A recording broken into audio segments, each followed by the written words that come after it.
पूरे वृंदावन धाम में बंदरों का आतंक है। ये बंदर ने ये एक श्रद्धालु की चप्पल ले गया है, उसको बहुत मनाने की कोशिश हो रही है।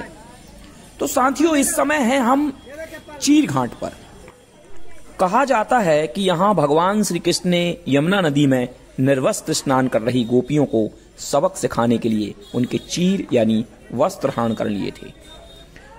यमुना महारानी की पवित्रता एवं उनके महत्व को ध्यान में रखते हुए भगवान श्री कृष्ण ने गोपियों का चीर हरण कर लिया।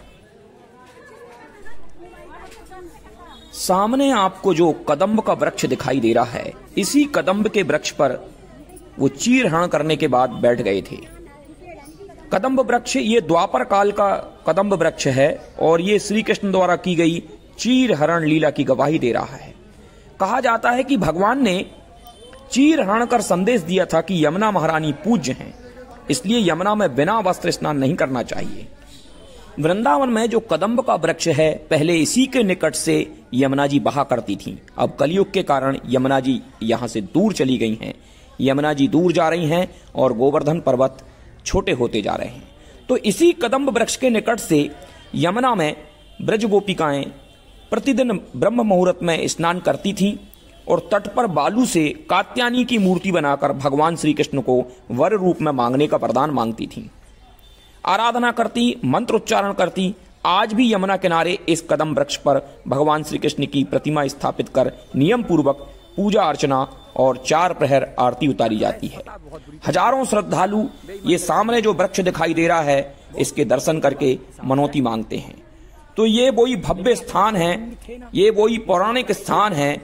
हमारे 5 से 6 हजार वर्ष पूर्व जो लीलाएं भगवान श्री कृष्ण ने की थीं, उनकी गवाही दे रहे हैं ये वृक्ष और ये स्थान। और यमुना मैया का मंदिर भी इसी के निकट है, जो कि प्राचीन पुरानी काली देह ये स्थान कहलाता है। तो आप इस स्थान के वृंदावन में दर्शन करें। और यहाँ पर आप देख रहे होंगे कि साड़ियों के चीर इस वृक्ष पर बंधे हुए हैं। यहाँ पर चीर चढ़ाने की परंपरा है। और ये जो घाट है, ये वृंदावन परिक्रमा मार्ग में पड़ता है। तो वृंदावन परिक्रमा मार्ग की बड़ी महिमा है। ये 11 किलोमीटर की वृंदावन परिक्रमा मार्ग में पड़ने वाला ये चीर घाट बहुत ही रमणीक स्थान है। और यहाँ से रंगजी मंदिर भी बहुत पास है। इसके बाद हम रंगजी मंदिर के लिए आगे बढ़ेंगे तो आपको जो शुरू में महाराज लोग दिखाई दिए थे, वो यहाँ पर भजन कीर्तन करते हुए राधा